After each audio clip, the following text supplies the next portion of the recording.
ইব্রাহিম আলাইহিস সালামকে সন্তান বলতেছে, বাবা আপনি আমাকে জবাই করবেন, আমার মনের মধ্যে কোনো দুঃখ নাই। আল্লাহ পাক রব্বুল আলামিন বিধান করে দিয়েছেন, আপনাকে স্বপ্নে দেখিয়েছেন আপনি আমাকে জবাই করবেন, আমার কিঞ্চিত পরিমাণ মনের মধ্যে কোনো দুঃখ নাই। ও আমার বাবা, আপনি আমার হাত দুইটা ভালো করে বেঁধে নেন। জোরে জোরে বলেন আল্লাহু আকবার। আব্বাজান আপনি আপনার চোখ দুইটা বেঁধে নেন, আমার চোখ দুইটা বেঁধে নেন। ও আমার বাবা, আপনি যখন আমাকে জবাই করে ফেলবেন, আমার গায়ের যেই পোশাকগুলো আছে এই পোশাকগুলো গিয়ে আমার মাকে আপনি দিবেন। আমার মায়ের শেষ সম্বল হয়তো বা আমার এই পোশাকগুলো হবে। একদিন আমি দুনিয়ায় থাকবো না, আমার মা এই পোশাকগুলোকে দেখে দেখে সান্ত্বনা পাবে, আর আমার মা সান্ত্বনা পাবে, আর চিন্তা করবে আল্লাহর আদেশ মানার জন্য আমার সন্তান কুরবানি হয়ে গেছে। এই কথা যখন ইসমাঈল আলাইহিস সালাম বলা শুরু করে দিলেন, ওই মুহূর্তের মধ্যে ইব্রাহিম আলাইহিস সালামের চোখ দিয়েও পানি পড়তেছে। ইসমাঈল আলাইহিস সালাম বলে, আপনার চোখ দুইটা আপনি বেঁধে নেন। আল্লাহ পাক রব্বুল আলামিন আসমান থেকে সব দৃশ্য দেখেন কি দেখেন না? আল্লাহ পাক রব্বুল আলামিন আসমান থেকে সব দৃশ্য দেখতেছে, ফেরেশতারা দৃশ্যগুলো দেখতেছে। সব দৃশ্য যখন আসমানের ফেরেশতারা দেখতেছে, আসমানের ফেরেশতারা আল্লাহর দিকে তাকিয়ে আছে। আল্লাহ শেষ পর্যন্ত কি আদেশ দেয়? আল্লাহু আকবার বলেন। কারণ এমন একটা দৃশ্য হতে যাচ্ছে, বাবা তার সন্তানকে, কলিজার টুকরা সন্তান কি পরিমাণ মায়া করে। ৮৬ বছরে তাকে আল্লাহ পাক রব্বুল আলামিন সন্তান দিয়েছিলেন। এই সন্তান যখন আব্বাকে আব্বা বলে ডাকা শিখেছে, এই সন্তানকে কুরবানি করার জন্য ইব্রাহিম আলাইহিস সালাম নিয়ে গেছেন। আল্লাহ পাক রব্বুল আলামিন ওই মুহূর্তের মধ্যে যখন ইব্রাহিম আলাইহিস সালাম ইসমাইলের গলার মধ্যে ছুরি চালাবেন, আল্লাহ পাক রব্বুল আলামিন আসমান থেকে ডাক দিয়ে বলেন, ওয়ানাদাইনাহু আইয়া ইব্রাহিম। জোরে জোরে বলা যাবে কি সুবহানাল্লাহ। মদিনা যাইতে পারলাম না, মদিনা দেখতে পারলাম না, মদিনা যাইতে পারলাম না, মদিনা দেখতে পারলাম না। আমি অসহায় তাই এত দূরে রই, আমি অসহায় তাই এত দূরে রই, শুধু সালাম জানাই মদিনা যাইতে পারলাম না, মদিনা দেখতে পারলাম না। মদিনা নাম কত মধু,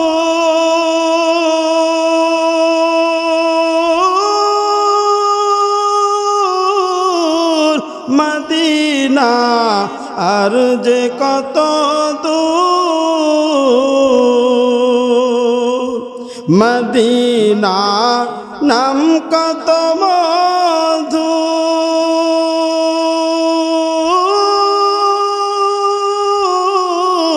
মদিনা আর যে কত দূর। পাখি হলে উড়ে যেতাম আমি, পাখি হলে উড়ে যেতাম আমি, দেখতাম সোনার মদিনা, মদিনা যাইতে পারলাম না, মদিনা দেখতে পারলাম না, মদিনা যাইতে পারলাম না, মদিনা দেখতে পারলাম না। আমি অসহায় তাই এত দূরে রই, আমি অসহায় তাই এত দূরে রই, শুধু সালাম জানাই মদিনা যাইতে পারলাম না, মদিনা দেখতে পারলাম না। আলহামদুলিল্লাহ, সমস্ত প্রশংসা মহান রব্বুল আলামিনের দরবারে, যেই মহান রব্বুল আলামিন আমাদেরকে দয়া এবং মায়া করে ভালোবেসে আজকে এই পবিত্র জুমার দিনে, জিলকদ মাসের আজকে শেষ জুমা, আজকে জিলকদ মাসের 29 তারিখ। আজকে যদি চাঁদ ওঠে তাহলে আজকেই জিলকদ মাস শেষ, জিলহজ মাস শুরু হয়ে যাবে। সম্মানিত মুসল্লিবৃন্দ, আজকে আমরা জুমাতে কয়েকটি বিষয় নিয়ে আলোচনা করব। গত জুমার প্রতিশ্রুতি অনুযায়ী আমি আপনাদের সামনে পবিত্র কোরআনুল কারীম থেকে সূরা সাফফাত থেকে 100 নম্বর আয়াত থেকে কয়েকটা আয়াতে কারিমা তেলাওয়াত করেছি। যে আয়াতে কারিমার মধ্যে আল্লাহ পাক রব্বুল আলামিন কুরবানির ইতিহাস সংক্ষিপ্ত আকারে তুলে ধরেছেন এবং কুরবানির মাসআলা মাসাইল সম্পর্কে আমরা আজকে জানব। সামনে আসতেছে ঈদুল আজহা এবং আমাদের সামনে আসতেছে 9 আরাফার দিন, একটি গুরুত্বপূর্ণ দিন ইনশাআল্লাহ। সবগুলোকে সামনে রেখেই আপনারা দোয়া করবেন আল্লাহ পাক রব্বুল আলামিন যেন আমাকে যতক্ষণ পর্যন্ত আপনাদের সামনে বসিয়ে রাখেন এমন কিছু আলোচনা আমাকে করবার এবং আপনাদেরকে শুনবার তৌফিক দেয়, যে আলোচনাগুলো কাল কঠিন কিয়ামতের ময়দানে আপনাদের জন্য এবং আমার জন্য নাজাতের উসিলা হয়ে যায়। সকলে বলি আমিন। সম্মানিত মুসল্লিবৃন্দ, সামনে আসতেছে ঈদুল আজহা, যাকে আমরা বাংলাতে বলি কোরবানির ঈদ। কি বলি বলেন তো? কোরবানির ঈদ। হাদিসের ভাষায় কোরবানিকে বলা হয়েছে উদহিয়া, যার বহু বচন হলো আদাহি। এখন প্রশ্ন হলো, এই যে কোরবানি, এই কোরবানি কি শুধু আমরাই করতেছি বা আমাদের জন্যই ফরজ, নাকি আল্লাহ পাক রব্বুল আলামিন যুগে যুগে প্রত্যেকটা উম্মতের উপরে এই কোরবানিকে ফরজ করেছিলেন? এটা আমরা সর্বপ্রথম জানব। তো এই বিষয়টা স্পষ্ট হয় আল্লাহ পাক রব্বুল আলামিন পবিত্র কোরআনুল কারীমের মধ্যে সূরাতুল হজ আয়াত নাম্বার 34 আল্লাহ পাক রব্বুল আলামিন সূরাতুল হজের মধ্যে উল্লেখ করে বলতেছেন, ওয়ালিকুল্লি উম্মাতিন জাআলনা মাওসাকান লিয়াযকুরু ইসমাল্লাহি আলা মা রাযাকাহুম মিন বাহিমাতিল আনআম। আল্লাহ পাক রব্বুল আলামিন বলেন, ওয়ালিকুল্লি উম্মাতিন জাআলনা, আমি আল্লাহ পাক রব্বুল আলামিন প্রত্যেকটা উম্মতের জন্য কোরবানিকে ফরজ করেছি। সুবহানাল্লাহ বলবেন না? ওয়ালিকুল্লি উম্মাতিন জাআলনা মাওসাকান লিয়াযকুরু ইসমাল্লাহ আলা মা রাযাকাহুম মিন বাহিমাতিল আনআম। আল্লাহ পাক রব্বুল আলামিন বলেন, ও আমার বান্দারা ভালো করে শোনো, ওয়ালিকুল্লি উম্মাতিন জাআলনা মাওসাকান লিয়াযকুরু ইসমাল্লাহ, আমি আল্লাহ পাক রব্বুল আলামিন প্রত্যেকটা যুগে যুগে উম্মতদের জন্য কোরবানিকে ফরজ করেছি। কিভাবে? আমি আল্লাহ পাক রব্বুল আলামিন ওয়ালিকুল্লি উম্মাতিন জাআলনা মাওসাকান লিয়াযকুরু ইসমাল্লাহি আলা মা রাযাকাহুম মিন বাহিমাতিল আনআম, আমি আল্লাহ পাক রব্বুল আলামিন তাদেরকে, আমি আল্লাহ পাক রব্বুল আলামিনের পক্ষ থেকে রিজিক স্বরূপ যেই পশু দান করেছি। কি দান করেছি? মিন বাহিমাতিল আনআম, পশু দান করেছি, সেইগুলোকে জবাই করার মাধ্যমে বান্দা যেন আমার সন্তুষ্টি অর্জন করে। যদি বলেন সুবহানাল্লাহ। তার মানে সূরাতুল হজের 34 নম্বর আয়াতের দ্বারা আমরা জানতে পারলাম আল্লাহ পাক রব্বুল আলামিন শুধু আমাদের জন্য কোরবানিকে ফরজ করে নাই, যুগে যুগে আল্লাহ পাক রব্বুল আলামিন প্রত্যেকটা উম্মতের জন্য কোরবানিকে ফরজ করেছেন। জোরে বলেন সুবহানাল্লাহ। আল্লাহ পাক রব্বুল আলামিন বলেন, আমি আল্লাহ পাক রব্বুল আলামিন বান্দাদেরকে চতুষ্পদ জন্তু যে রিজিক দিয়েছি সেইগুলোকে লিয়াযকুরু ইসমাল্লাহ, আল্লাহ পাকের নাম যেন উচ্চারণ করা হয়। আল্লাহ পাক রব্বুল আলামিনের নাম উচ্চারণের মাধ্যমে বান্দা যেন আল্লাহ পাকের সন্তুষ্টি অর্জন করে। জোরে বলেন সুবহানাল্লাহ। তাহলে এই কোরবানি শুধু আমাদের জন্য নয়, ইতিপূর্বেও ছিল। এখন আমরা জানবো কবে থেকে এই কোরবানি আবিষ্কৃত হয়েছে, আল্লাহ পাক রব্বুল আলামিন ফরজ করেছেন। এইটাও জানবো আমরা পবিত্র কোরআনুল কারীমের মাধ্যমে। আল্লাহ পাক রব্বুল আলামিন পবিত্র কোরআনুল কারীমের 5 নম্বর সূরা সূরাতুল মাইদার 27 নম্বর আয়াতের মধ্যে আল্লাহ পাক রব্বুল আলামিন বলেন, ওয়াতলু আলাইহিম নাবা বনি আদম বিল হক ইয করবা কুরবানা ফাতাকাব্বালা মিন আহাদিহিমা ওয়া লাম ইউতাকাব্বাল মিনাল আখার قال لأقتلنك فإنما يتقبل الله من المتقين। আল্লাহ পাক রব্বুল আলামিন বলেন, ওগো আমার পয়গম্বর, আপনি আপনার উম্মতদেরকে শুনিয়ে দেন, জানিয়ে দেন, ওয়াতলু আলাইহিম নাবা আবনাই আদম বিল হক। কি শোনাবেন? তাদেরকে শোনাবেন আদম আলাইহিস সালাতু ওয়াস সালামের 2 জন সন্তান ছিল। সুবহানাল্লাহ বলবেন না? আদম আলাইহিস সালাতু ওয়াস সালামের 2 জন সন্তান ছিল। আল্লাহ পাক রব্বুল আলামিন ইয করবা কুরবানা, আল্লাহ পাক রব্বুল আলামিন তাদেরকে কুরবানি করতে বলেছিলেন। কি বলেছিলেন? ইয করবা কুরবানা ফাতাকাব্বালা মিন আহাদিহিমা ওয়া লাম ইউতাকাব্বাল মিনাল আখার। আল্লাহ পাক রব্বুল আলামিন বলেন, তাদের 2 জনের একজনের কুরবানিকে আমি আল্লাহ কবুল করেছি। সুবহানাল্লাহ বলবেন না? ওয়া লাম ইউতাকাব্বাল মিনাল আখার, আরেকজনের কুরবানি কবুল হয় নাই। এখন কথা হলো, আদম আলাইহিস সালাতু ওয়াস সালামের 2 জন সন্তান তারা কুরবানি করেছিল। একজনের কুরবানি কবুল হয়েছে আর একজনের কুরবানি কবুল হয় নাই। কথাটা কার?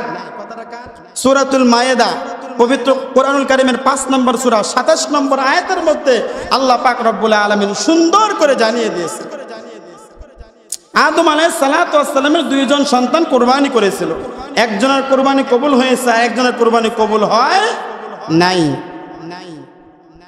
আদম আলাইহিস সালাতু ওয়াস সালাম, গত জুমায় আমি আপনাদেরকে সামান্য ইঙ্গিত দিয়েছিলাম, বংশ বৃদ্ধির জন্য বিবাহের যেরকম ভাবে প্রয়োজন, তো তৎকালীন সময়ে আমাদের আদি পিতা আদম আলাইহিস সালাতু ওয়াস সালাম এবং আম্মাজান হাওয়া আলাইহিস সালাতু ওয়াস সালাম ব্যতীত পৃথিবীর মধ্যে কোনো মানুষ ছিল না।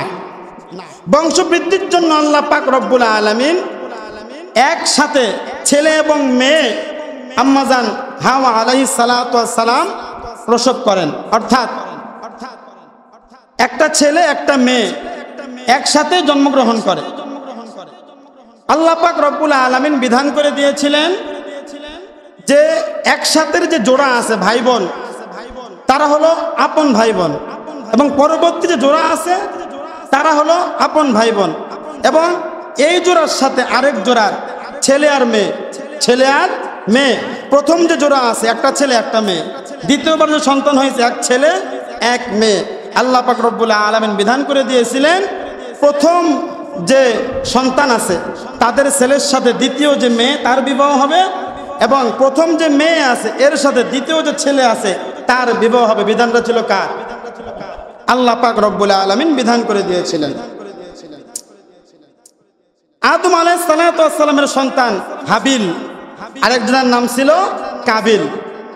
হাবিলের সাথে যে সন্তান জন্মগ্রহণ করেছে মেয়ে, হাবিলের সাথে যে মেয়ে জন্মগ্রহণ করেছে সেই মেয়েটা ছিল দেখতে একটু কালো। কি ছিল? কালো ছিল। হাবিলের সাথে জন্মগ্রহণ, ভালো করে শুনেন, যদি ভালো করে না আসেন মিস্টেক হয়ে যাবে, পরে কিছু বুঝবেন না। আর কাবিলের সাথে যে মেয়েরা জন্মগ্রহণ করেছে তার চেহারা ছিল খুব সুন্দর। এখন আল্লাহ পাক রব্বুল আলামিন বিধান করে দিয়েছেন হাবিলের সাথে যে মেয়ে জন্মগ্রহণ করেছে কাবিলের সাথে বিবাহ হবে, আর কাবিলের সাথে যে মেয়ে জন্মগ্রহণ করেছে ওর বিবাহ হবে হাবিলের সাথে। এখন হাবিল বলতেছে, বাবা আল্লাহ পাক রব্বুল আলামিন হয়তোবা আমার উপরে ন্যায় বিচার করছেন না। নাউজুবিল্লাহ বলবেন না? কেন? কারণ আমার সাথে যেই মেয়ে অর্থাৎ আমার বোন জন্মগ্রহণ করেছে সে দেখতে সুন্দর, তাকে আমি বিবাহ করব। আর হাবিলের সাথে যেই মেয়ে জন্মগ্রহণ করেছে তাকে বিবাহ করবে হাবিল। এখন আদম আলাইহিস সালাতু ওয়াস সালাম আল্লাহর কাছে বললেন, রব্বুল আলামিন এর একটা সঠিক সমাধান তুমি দাও, কারণ সবই তো আমার সন্তান, কথা বলেন ঠিক কিনা? আল্লাহ পাক রব্বুল আলামিন আদম আলাইহিস সালাতু ওয়াস সালামকে জানিয়ে দিলেন, ও আদম, আমি আল্লাহ পাক রব্বুল আলামিনের যে বিধান করে দিয়েছি তোমার সন্তান কাবিল মানতে রাজি নয়, তাদের দুইজনকেই বলো কুরবানি করতে। জোরে বলেন সুবহানাল্লাহ। কি করতে বললো? দুইজনকেই বলো কুরবানি করতে। যার কুরবানি কবুল হবে, যার কুরবানি কবুল হবে সেই সুন্দরী রমণীকে বিয়ে করবে। জোরে বলেন সুবহানাল্লাহ। আর কোনো সমস্যা আছে? আর কোনো সমস্যা নাই। তৎকালীন জামানায় কুরবানি কবুলের সিস্টেম ছিল আসমান থেকে আগুন এসে কুরবানিকে জ্বালিয়ে দিবে। সুবহানাল্লাহ বলবেন না? আসমান থেকে আগুন এসে কুরবানি কি করবে? কুরবানিকে জ্বালিয়ে দিবে। আদম আলাইহিস সালাতু ওয়াস সালাম দুইজনকে বললেন, আল্লাহর পক্ষ থেকে বিধান, তোমরা দুইজনেই কুরবানি করো। যার কুরবানি কবুল হবে তার সাথেই তোমাদের যে সুন্দরী বোন আছে তার সাথে কি হবে? বিবাহ হবে। হাবিল তার পেশা ছিল সে গবাদি পশু পালন করত। গবাদি পশু, উট, দুম্বা, এই জাতীয় তৎকালীন সময়ে যে পশু ছিল, পশু সে তার এটা পেশা ছিল পশু পালন করা। আর কাবিলের পেশা ছিল সে চাষাবাদ করত, সবজির আবাদ করত। তো যার কাছে যে পণ্য আছে সেইগুলোই তৎকালীন জামানায় কোরবানি করা যাইত। অর্থাৎ যদি কেউ দোকানদারি করে, কারো পেশা হয়, তাহলে দোকানের যে মাল আছে সেটাই তার কোরবানি। আদম আলাইহিস সালাতু ওয়াস সালামের কথা শোনার পর দুই ভাই কোরবানি করতে আগ্রহ প্রকাশ করলো। যেহেতু আল্লাহ বলেছেন ফরজ বিধান কোরবানি করতে হবে, দুইজনেই কোরবানি দেওয়ার জন্য পাহাড়ের চূড়ায় রেখে আসলো। হাবিল রেখে আসলো তার সুস্থ সবল, দেখতে মোটা সুন্দর একটা পশু। আর কাবিল তার শস্য থেকে যে সবজিগুলো পচা, দুর্গন্ধ, বাজারে বিক্রি হবে না, ওই সবজিগুলো পাহাড়ের চূড়ায় নিয়ে গেল, নিয়ে বিক্রির জন্য রেখে, অর্থাৎ কোরবানির জন্য রেখে আসলো। আল্লাহর পক্ষ থেকে যে বিধান ছিল আসমান থেকে আগুন আসবে, আসার পরে যার কোরবানি কবুল করবে তার কোরবানিকে জ্বালিয়ে দিবে। জোরে বলেন সুবহানাল্লাহ। সম্মানিত উপস্থিতি, তো এরপরে দেখেন আল্লাহ পাক রব্বুল আলামিন কি বলতেছেন পবিত্র কোরআনুল কারীমের মধ্যে, ওয়াতলু আলাইহিম নাবা আবনাই আদম বিল হক। আল্লাহ পাক রব্বুল আলামিন পয়গম্বরকে আয়াত নাজিল করে জানিয়ে দিয়ে বলতেছেন, পয়গম্বর আপনি আপনার উম্মতদেরকে শুনিয়ে দেন, জানায়া দেন, ওয়াতলু আলাইহিম নাবা আবনাই আদম বিল হক। আদম আলাইহিস সালাতু ওয়াস সালামের দুইজন সন্তান ছিল, ইদ করবা কুরবানান, আল্লাহ পাক রব্বুল আলামিন তাদেরকে কুরবানি করতে বলেছিল। সূরাতুল মায়েদা আয়াত নাম্বার 27 আল্লাহ পাক রব্বুল আলামিন চমৎকার ভাবে জানিয়ে দিয়েছেন, ইদ করবা কুরবানান ফাতুকুব্বিলা মিন আহাদিহিমা। আল্লাহ পাক রব্বুল আলামিন হাবিলের কুরবানিকে কবুল করেছেন। জোরে বলেন সুবহানাল্লাহ। কার কুরবানি? হাবিলের কুরবানিকে কবুল করেছেন। ওয়ালাম ইউতাকাব্বাল মিনাল আখার, কাবিলের কুরবানিকে আল্লাহ পাক রব্বুল আলামিন কবুল করেন নাই। এরপরে দেখেন কাবিল কি বলতেছে, যখন হাবিলের কুরবানি কবুল হলো, কাবিলের কুরবানি কবুল হলো না, কাবিল বলতেছে ক্বালা লাআকতুলান্নাক, আমি তোমাকে হত্যা করব। কে বলতেছে? কাবিল বলতেছে। যখন দেখছে যে আমার সব চেষ্টা ব্যর্থ, তখন কাবিল বলতেছে আমি তোমাকে হত্যা করব। ওই সময় হাবিল বলতেছে ফাইন্নামা ইয়াতাকাব্বালুল্লাহু মিনাল মুত্তাকিন। আমার প্রিয় ভাই, এখানে আমার কিছু করার নাই, আল্লাহ পাক রব্বুল আলামিন যারা মুত্তাকি হয় তাদের কোরবানিকে কবুল করে। জোরে বলেন না সুবহানাল্লাহ। তাহলে এখানে তাকওয়া ছিল কার? হাবিলের ভিতরে তাকওয়া ছিল। হাবিলের কোরবানিকে আল্লাহ পাক রব্বুল আলামিন কবুল করেছেন, কাবিলের কোরবানিকে আল্লাহ পাক রব্বুল আলামিন কবুল করেন নাই। এই আয়াতের মাধ্যমে আমরা আরেকটা জিনিস জানতে পারি, সেটা হলো যাদের শক্তি থাকে, যাদের সামর্থ্য থাকে, যদি শক্তি সামর্থ্যে না পারে শেষ পর্যন্ত বলে আমি তোকে হত্যা করে ফেলবো। কথা বলেন ঠিক কিনা? ক্বালা লাআকতুলান্নাক, কাবিল বলল আমি তোমাকে হত্যা করে ফেলবো। ওই মুহূর্তের মধ্যে হাবিল বলতেছে ফাইন্নামা ইয়াতাকাব্বালুল্লাহু মিনাল মুত্তাকিন, আমার ভাই শোনো, ভালো করে শোনো, যারা মুত্তাকি হয়, যাদের ভিতরে তাকওয়া আছে, আল্লাহ পাক রব্বুল আলামিন তাদের কোরবানিগুলোকেই কবুল করেন। জোরে বলেন সুবহানাল্লাহ।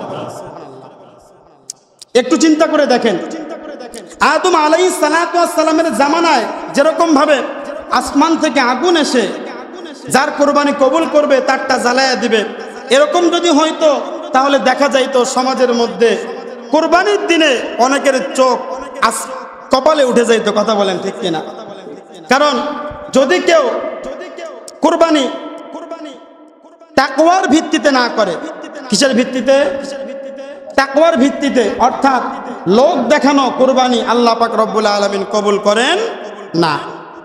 এই আয়াতের মাধ্যমে আমরা জানতে পারলাম যার ভিতরে তাকওয়া নাই, অর্থাৎ মানুষকে দেখানোর জন্য কোরবানি করবে যে আমি এলাকার মধ্যে সম্পদশালী, আমি যদি কোরবানি না করি তাহলে মানুষ কি বলবে, মানুষ আমাকে খারাপ বলবে, এই জন্যই আমি কোরবানি করতেছি, এরকম যদি ন্যূনতম কারো মনের ভিতরে এই কথাটা উদয় হয়, তার কোরবানি কবুল হবে না। আল্লাহ পাক রব্বুল আলামিন এই যে তাকওয়ার ভিত্তিতে কোরবানি করতে হবে, এই আয়াতটা সূরাতুল হজের মধ্যে আল্লাহ পাক রব্বুল আলামিন সুন্দরভাবে জানিয়ে দেন। লা ইয়ানালাল্লাহু লুহুমুহা ওয়ালাকিন ইয়ানালুহুত তাকওয়া মিনকুম। আল্লাহ পাক রব্বুল আলামিন বলেন, লা ইয়ানালাল্লাহু লুহুমুহা ওয়ালা দিমাউহা ওয়ালাকিন ইয়ানালুহুত তাকওয়া মিনকুম।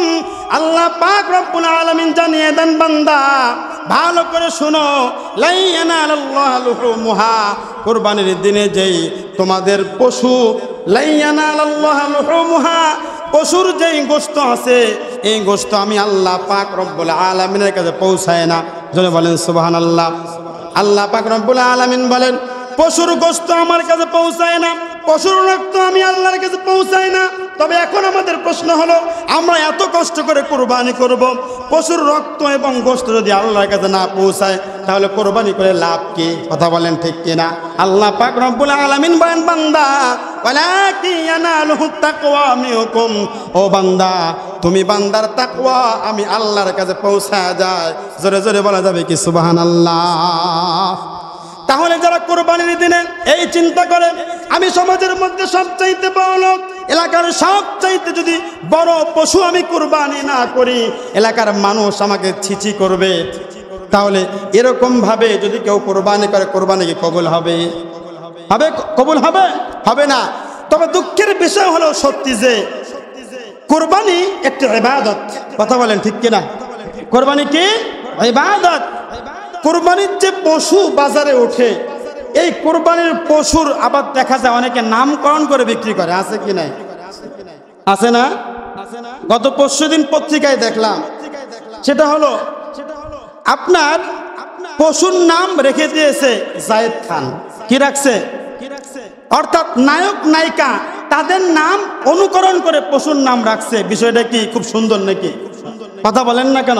কোরবানি একটা ইবাদত। কোরবানি কি ইবাদত। এরকম ভাবে নায়ক নায়িকার সাথে মিলিয়ে পশুর নাম রেখে দেয়। কি আশ্চর্য! সমাজটা কত অধঃপতনের মধ্যে চলে গেছে, আর মানুষও কত বোকা। নাম রেখে দিয়েছে অমুক নায়ককে সে ভালোবাসে, তার নাম অনুকরণে যেহেতু পশুর নাম রাখছে, সেই পশুটা কিনে সে কোরবানি করতেছে। গত কোরবানি দেখছিলাম নাম রাখছে হিরো আলম। কি রাখছে? পশুর নাম হিরো আলম রেখে বাজারে বিক্রি করতেছে। নাউজুবিল্লাহ বলবেন না? তার তাকওয়া তো আগে থেকেই নষ্ট হয়ে গেছে। কথা বলেন ঠিক কিনা? এই জন্য আপনাদের কাছে আমার অনুরোধ যে এই পশুটি আমরা কোরবানি করব, এটা অত্যন্ত যত্ন করে বাজার থেকে ক্রয় করে বাড়িতে নিয়ে আসবো, তাকে যত্ন করব। যেহেতু এই কোরবানির মাধ্যমে আল্লাহ পাক রব্বুল আলামিন এই পরিমাণ সওয়াব আমার আমলনামার মধ্যে দিবেন, আপনারা শুনলে অবাক হয়ে যাবেন। সাহাবায়ে কেরাম রাদিয়াল্লাহু তাআলা আনহুম আজমাইন আপনার আমার পয়গম্বর সরকার দু আলম নবীকে প্রশ্ন করতেছেন, ইয়া রাসূলুল্লাহ, এই যে কুরবানি আমরা করব, এই কুরবানিটা কি? আপনার আমার পয়গম্বর সরকার দু আলম নবী বলেন, এই কুরবানি হলো সুন্নাতা আবিকুম ইব্রাহিম। আপনার আমার পয়গম্বর সরকার দু আলম নবী বলেন, এই কুরবানি হলো তোমার আমার পিতা ইব্রাহিম আলাইহিস সালাতু ওয়াস সালামের সুন্নাত। ওই মুহূর্তের মধ্যে সাহাবায়ে কেরাম বলেন, পয়গম্বর এই কোরবানি করলে আমরা কি সওয়াব পাবো? ওই মুহূর্তের মধ্যে পয়গম্বর বলেন, যেই পশুকে কোরবানি করা হবে, কোরবানির গায়ে যেই পরিমাণ পশম থাকবে, আল্লাহ পাক রব্বুল আলামিন সেই পশম পরিমাণ সওয়াব কোরবানি দাতার আমল নামায় আল্লাহ পাক রব্বুল আলামিন দিয়ে দিবে।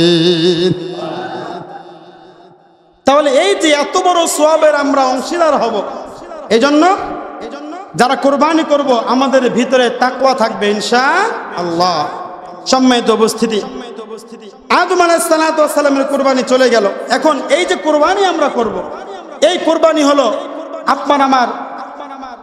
আপনার আমার জাতি পিতা ইব্রাহিম আলাইহিস সালাতু ওয়াস সালামের থেকে এই কোরবানিটা চলে আসছে। ইব্রাহিম আলাইহিস সালাতু ওয়াস সালামকে আল্লাহ পাক রব্বুল আলামিন তার জন্মের পরে থেকে একের পর এক আল্লাহ পাক রব্বুল আলামিন তাকে পরীক্ষা নিতেইছিলেন, যেটা আমি গত জুমাতে আপনাদেরকে বলেছিলাম। একের পর এক আল্লাহ পাক রব্বুল আলামিন তার পক্ষ থেকে পরীক্ষা নিচ্ছিলেন। তার বয়স যখন 86 বছর বয়স কত বলেন না, কত? 86 বছর যখন তার বয়স, তখনও তার একটাও বাচ্চা হয়নি। তাহলে মনের মধ্যে কষ্ট লাগবে না? একটাও বাচ্চা নাই। আল্লাহর কাছে ইব্রাহিম আলাইহিস সালাতু ওয়াস সালাম বলেন, রব্বি হাবলি মিনাস সালিহিন, জোরে বলেন সুবহানাল্লাহ। তাহলে বাচ্চা হওয়ার জন্য দোয়া করব কার কাছে? জোরে কথা বলেন, কার কাছে? শুধু বাচ্চা হওয়ার জন্য না। তাহলে যারা বাচ্চা হওয়ার জন্য মাজারে দৌড়ায়, এটা কি জায়েজ আছে? জায়েজ। খবরদার, মাজার ওয়ালা আপনাকে কোনো কিছু দিতে পারবে না। যদি দিতে পারবেন কে? একমাত্র শুধুমাত্র আল্লাহ পাক রব্বুল আলামিন। ইব্রাহিম আলাইহিস সালাতু ওয়াস সালামের বয়স যখন 86, ওই মুহূর্তের মধ্যে ইব্রাহিম আলাইহিস সালাতু ওয়াস সালাম আল্লাহর কাছে বললেন, রব্বি হাবলি মিনাস সালিহিন, রব্বুল আলামিন আপনি আমাকে একটা সন্তান দান করেন। কেমন সন্তান দান করবেন? সালিহিন, যে সালেহ হবে, ভালো হবে, মুত্তাকি হবে। জোরে বলেন সুবহানাল্লাহ। শুধু সন্তানের জন্য দোয়া করলে হবে না, বলতে হবে আল্লাহ আমার একটা মুত্তাকি সন্তান দেন। যদি ওই সন্তান বড় হয়ে সন্ত্রাস হয়, তাহলে মুখ কি উজ্জ্বল হবে না কালা হবে? কথা বলেন, মুখ কালা হয়ে যাবে, বংশের নাম একদম দুর্গন্ধ হয়ে যাবে, বংশের নাম দুনিয়া থেকে নিচ্ছিন্ন হয়ে যাবে। এই জন্য সন্তানের জন্য দোয়া করতে হবে, আবার ভালো হওয়ার জন্য দোয়া করতে হবে। কার কাছে? আল্লাহ পাক রব্বুল আলামিনের কাছে দোয়া করতে হবে। ইব্রাহিম আলাইহিস সালাতু ওয়াস সালাম তার 86 বছর বয়সে যখন দোয়া করতেছেন, আল্লাহ আপনি আমার একটা নেককার সন্তান দান করেন, আল্লাহ পাক রব্বুল আলামিন ইব্রাহিম আলাইহিস সালাতু ওয়াস সালামকে জানিয়ে দিলেন, ফাবাশশারনাহু বিগুলামিন হালিম। সুবহানাল্লাহ বলেন। আল্লাহ পাক রব্বুল আলামিন বললেন, ফাবাশশারনাহু, ও ইব্রাহিম তুমি দোয়া করেছিলে আমার কাছে সন্তানের জন্য, ফাবাশশারনাহু, আমি আল্লাহ পাক রব্বুল আলামিন বিগুলামিন হালিম, একজন ধৈর্যশীল সহনশীল সন্তান আমি আল্লাহ পাক রব্বুল আলামিন তোমাকে দিলাম। জোরে জোরে বলা যাবে কি সুবহানাল্লাহ? কেমন পরীক্ষা দেখেন। 86 বছরে সন্তান পাওয়ার পরে, সন্তান ভূমিষ্ঠ হওয়ার পরে আল্লাহ পাকের পক্ষ থেকে বিধান চলে আসছে, ইব্রাহিম তুমি তোমার এই ছোট্ট সন্তান এবং তোমার স্ত্রী হাজরাকে তুমি নির্বাসনে দাও। কোথায় দিবা? মক্কাতুল মুকাররমায়। জোরে বলেন না সুবহানাল্লাহ। ছোট্ট বাচ্চা এবং হাজরা আলাইহিস সালাতু ওয়াস সালাম কেমন 86 বছরে সন্তান হয়েছে, কত বছর বয়সে? তাহলে কি পরিমাণ মায়া সন্তানের উপরে। এমন সময় আল্লাহর পক্ষ থেকে বিধান চলে আসছে, ইব্রাহিম তুমি তোমার সন্তান এবং তোমার ওয়াইফকে, তোমার স্ত্রীকে তুমি নির্বাসনে দাও মক্কাতুল মুকাররমায়। যখন নির্বাসনে দিবেন, ওই মুহূর্তের মধ্যে হাজরা আলাইহিস সালাতু ওয়াস সালাম চোখের পানিগুলো ফেলফেল করে ফেলতেছেন, আর স্বামীর দিকে তাকিয়ে বলতেছে, প্রাণের স্বামী আমার, আমি কি আপনার সাথে কোনো অন্যায় করেছি নাকি? কোনো অন্যায় করলে আপনি আমাকে বলেন, আপনি আমার স্বামী, আপনার কাছ থেকে আমি মাফ চেয়ে নিব। কারণ আমার সন্তান বয়স কয়েকদিন হয়েছে মাত্র, এই সন্তানকে নিয়ে মরুভূমির ময়দানে, ওই মরুভূমির প্রান্তরে আমি কেমনে থাকবো ছোট্ট বাচ্চাকে নিয়ে, যেখানে কোনো পাগল পারা হয়ে যায়। জোরে বলেন সুবহানাল্লাহ।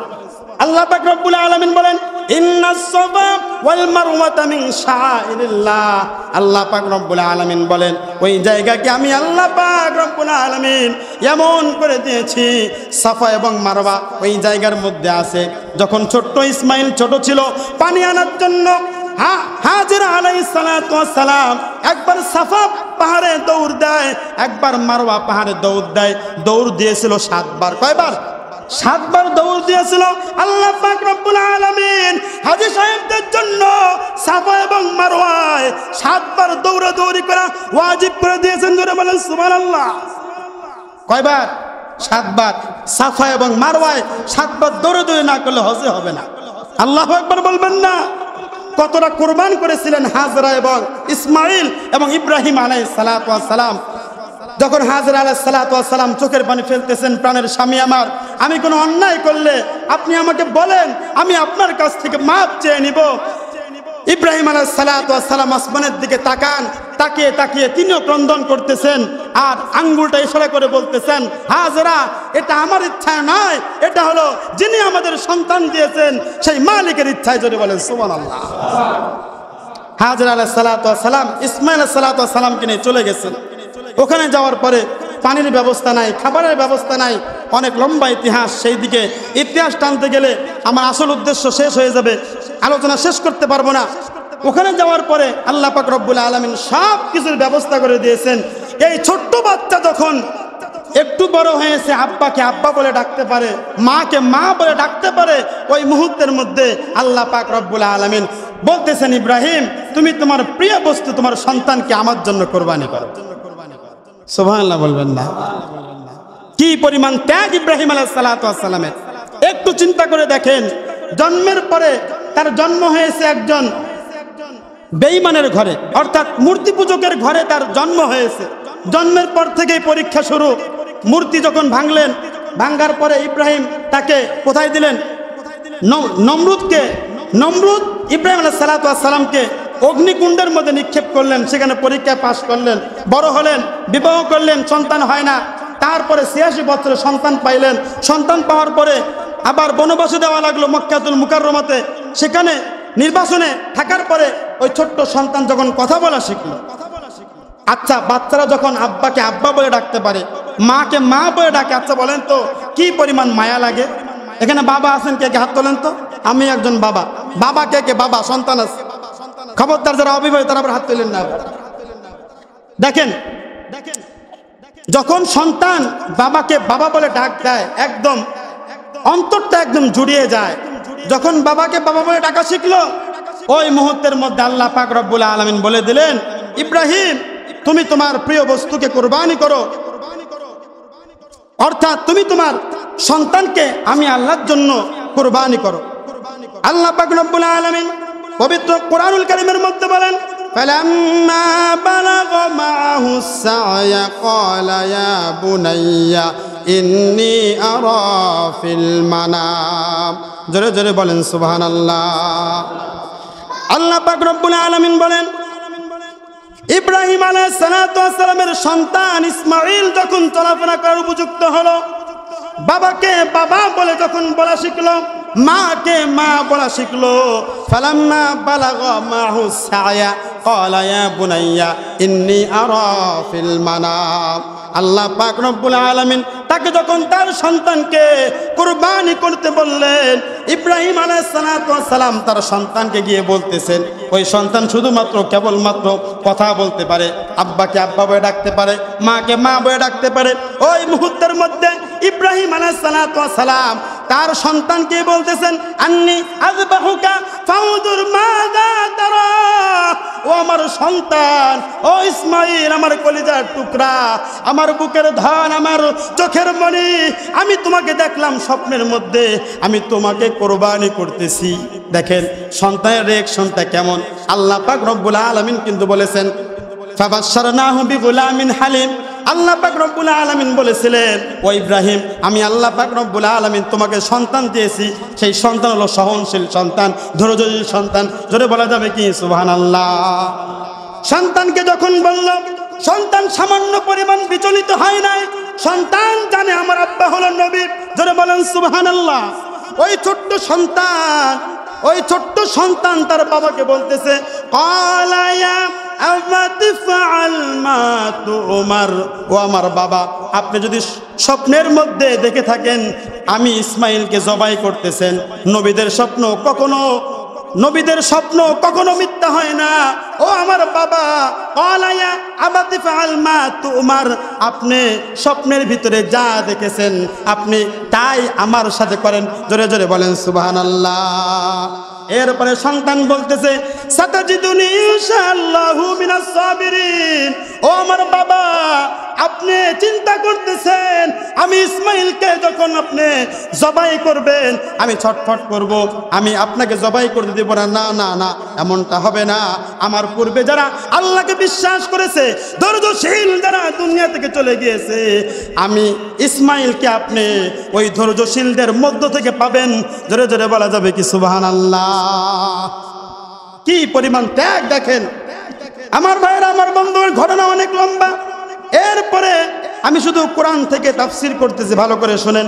এরপরে ইব্রাহিম আলাইহিস সালাতু ওয়াস সালাম এবং ইসমাইল আলাইহিস সালাতু ওয়াস সালাম যখন দুইজনেই আল্লাহর আদেশ মানার জন্য ফালাম্মা আসলামা ওয়া তাল্লাহু লিল জাবিন, দুইজনে যখন জবাই করার স্থানে মিনার প্রান্তরে যখন দুইজনে চলে গেলেন, আল্লাহ পাক রব্বুল আলামিন আসমান থেকে ডাক দিয়ে বলতেছে, আচ্ছা বলেন তো কেমন হৃদয় বিদারক একটা দৃশ্য। বাবা তার সন্তানকে জবাই করবে, অনেক লম্বা ইতিহাস। সন্তানকে যখন জবাই করবে, ইব্রাহিম আলাইহিস সালাতু ওয়াস সালামকে সন্তান বলতেছে, বাবা আপনি আমাকে জবাই করবেন, আমার মনের মধ্যে কোনো দুঃখ নাই। আল্লাহ পাক রব্বুল আলামিন বিধান করে দিয়েছেন, আপনাকে স্বপ্নে দেখিয়েছেন আপনি আমাকে জবাই করবেন, আমার কিঞ্চিত পরিমাণ মনের মধ্যে কোনো দুঃখ নাই। ও আমার বাবা, আপনি আমার হাত দুইটা ভালো করে বেঁধে নেন। জোরে জোরে বলেন আল্লাহু আকবার। আব্বাজান আপনি আপনার চোখ দুইটা বেঁধে নেন, আমার চোখ দুইটা বেঁধে নেন। ও আমার বাবা, আপনি যখন আমাকে জবাই করে ফেলবেন, আমার গায়ের যেই পোশাকগুলো আছে এই পোশাকগুলো গিয়ে আমার মাকে আপনি দিবেন। আমার মায়ের শেষ সম্বল হয়তো বা আমার এই পোশাকগুলো হবে। একদিন আমি দুনিয়ায় থাকবো না, আমার মা এই পোশাকগুলোকে দেখে দেখে সান্ত্বনা পাবে, আর আমার মা সান্ত্বনা পাবে, আর চিন্তা করবে আল্লাহর আদেশ মানার জন্য আমার সন্তান শহীদ হয়ে গেছে, আমার সন্তান কুরবানি হয়ে গেছে। এই কথা যখন ইসমাঈল আলাইহিস সালাম বলা শুরু করে দিলেন, ওই মুহূর্তের মধ্যে ইব্রাহিম আলাইহিস সালামের চোখ দিয়েও পানি পড়তেছে। ইসমাঈল আলাইহিস সালাম বলে, আপনার চোখ দুইটা আপনি বেঁধে নেন। আল্লাহ পাক রব্বুল আলামিন আসমান থেকে সব দৃশ্য দেখেন কি দেখেন না? আল্লাহ পাক রব্বুল আলামিন আসমান থেকে সব দৃশ্য দেখতেছে, ফেরেশতারা দৃশ্যগুলো দেখতেছে। সব দৃশ্য যখন আসমানের ফেরেশতারা দেখতেছে, আসমানের ফেরেশতারা আল্লাহর দিকে তাকিয়ে আছে। আল্লাহ শেষ পর্যন্ত কি আদেশ দেয়? আল্লাহু আকবার বলেন। কারণ এমন একটা দৃশ্য হতে যাচ্ছে, বাবা তার সন্তানকে, কলিজার টুকরা সন্তান কি পরিমাণ মায়া করে। ৮৬ বছরে তাকে আল্লাহ পাক রব্বুল আলামিন সন্তান দিয়েছিলেন। এই সন্তান যখন আব্বাকে আব্বা বলে ডাকা শিখেছে, এই সন্তানকে কুরবানি করার জন্য ইব্রাহিম আলাইহিস সালাম নিয়ে গেছেন। আল্লাহ পাক রব্বুল আলামিন ওই মুহূর্তের মধ্যে যখন ইব্রাহিম আলাইহিস সালাম ইসমাইলের গলার মধ্যে ছুরি চালাবেন, আল্লাহ পাক রব্বুল আলামিন আসমান থেকে ডাক দিয়ে বলেন, ওয়ানাদাইনাহু আইয়া ইব্রাহিম। জোরে জোরে বলা যাবে কি সুবহানাল্লাহ। আল্লাহ পাক রব্বুল আলামিন বলেন, ও ইব্রাহিম, ও ইসমাইল, ওয়ানাদাইনাহু আইয়া ইব্রাহিম।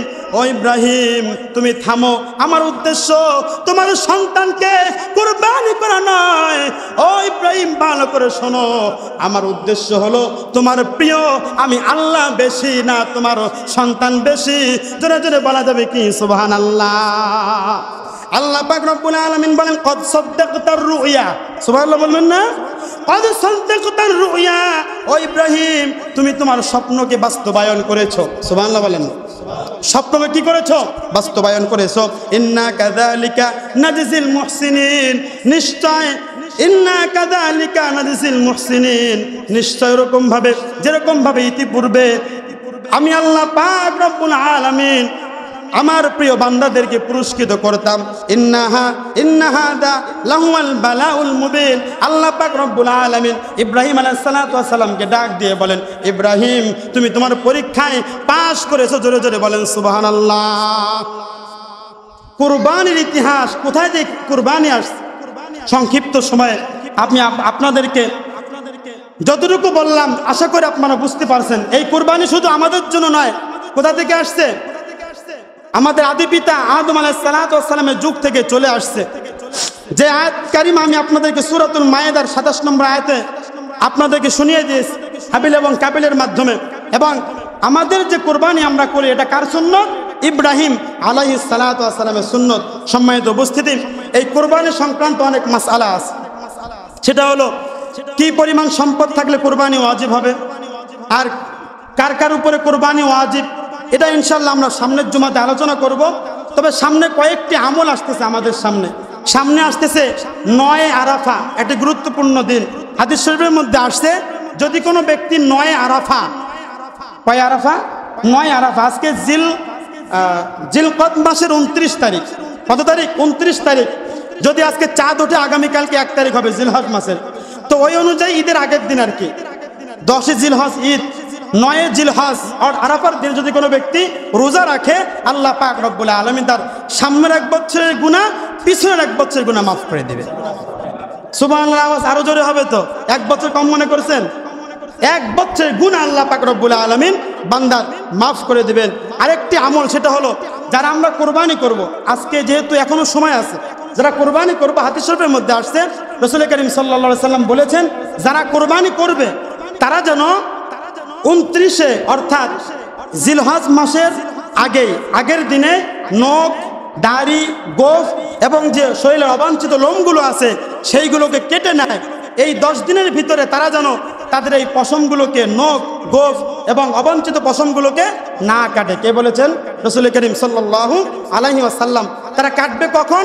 কোরবানি করার পরে তারা এই যে জিনিসগুলোর কথা বললাম, হাতের নখ এবং গোঁফ, যে বিষয়গুলো আছে, যে জিনিসগুলো আছে, এগুলো কাটবে হলো কোরবানি করার পরে।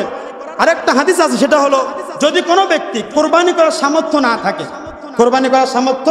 না থাকে, তারা যদি এই যে হাতের নখ এবং গোঁফ এবং শরীরের অবাঞ্ছিত যে লোমগুলো আছে সেইগুলোকে 29-এ জিলকদে যদি তারা কাটে এবং 1 তারিখ থেকে নিয়ে 10 তারিখ পর্যন্ত কোরবানি হওয়ার পরে এর ভিতরে না কাটে, কোরবানির দিনে যদি কোরবানি যে ঈদের নামাজ পড়ার পরে যদি এই জিনিসগুলো কাটে, তাহলে আল্লাহ পাক রব্বুল আলামিন তাদেরকেও কোরবানি করার সওয়াব দিবেন। জোরে বলেন সুবহানাল্লাহ।